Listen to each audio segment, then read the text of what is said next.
एक घना जंगल था जिसमें एक मेंढक अपने दो बच्चों के साथ उस जंगल के नदी में रहा करता था।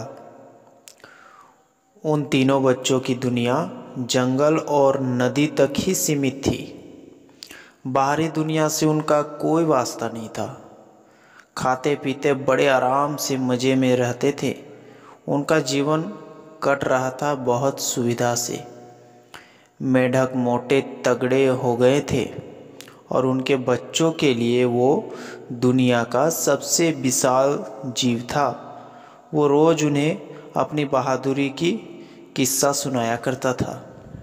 उनके बच्चे समझते थे कि मेरी माँ जैसी विशाल काया और कोई नहीं है उस जंगल में। एक दिन मेंढक के दोनों बच्चे जंगल में घूमते घूमते एक गांव तक पहुंच गया। वहां उनकी दृष्टि खेत में चरते एक बैल पर पड़ी। वो उसे देखता रह गया क्योंकि इतनी बड़ी काया उन्होंने कभी नहीं देखा, क्योंकि उनका दुनिया तो बस छोटा सा उसके माँ के पास ही था, उस नदी के सामने। इतना विशाल जीव उन्होंने अपने जीवन में पहले कभी नहीं देखा था। जब बैल ने हुंकार मारा तो डर के मारे उसके दोनों बच्चे उल्टे पांव वहाँ से भागने लगे। जब बच्चे घर पहुँचे तो बहुत ज़्यादा डरे हुए थे। उसकी माँ ने पूछा, क्या कारण है, मुझे बताओ। तो बच्चों ने बताया कि इतना विशाल जीव मैंने आज तक कभी नहीं देखा था। वो तो आपसे भी बहुत बड़ा विशाल है। मैंने ऐसा जीव पहली बार देखा। बच्चों ने उस बैल के बारे में पूरी बातें बताया अपनी माँ से।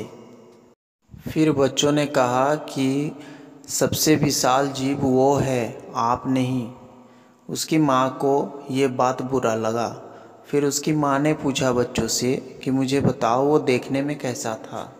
बच्चों ने बताया कि उनका शरीर बहुत बड़ा था आकार में। आपका शरीर कुछ नहीं उसके सामने। 4 पैर थे, 2 कान थे, 2 सींग थे, एक बड़े पूँछ थे। बहुत भयानक थे वो। उसकी माँ का घमंड का चूर चूर हो गया। उसकी माँ को बहुत गुस्सा आया। उसकी माँ ने अपने अंदर में ज़ोर से सांस लिया और हवा भरा और अपने शरीर को फुला लिया। फिर बच्चों से पूछा, इतना बड़ा था? फिर बच्चों ने कहा, नहीं नहीं, और बड़ा था।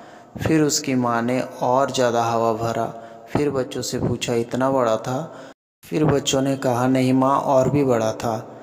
क्योंकि उस मेंढक को ये पता ही नहीं था कि बाहर की दुनिया में भी बहुत बड़े बड़े जीव रहते हैं। उसकी माँ तो उसी थोड़ी सी जगह पे ही अपना संसार मान लिया था। इस तरह से वो अपना पूरा हवा भर लिया शरीर में। इतना ज़्यादा फूल गया कि उसे एहसास भी नहीं था। लास्ट में उसकी शरीर फट गया और उस मेंढक की मृत्यु हो गई। इस कहानी से हमें ये सीख मिलता है कि मेंढक अपने अहंकार में अपने आप को ही नष्ट कर लिया। हमें अहंकार नहीं करनी चाहिए।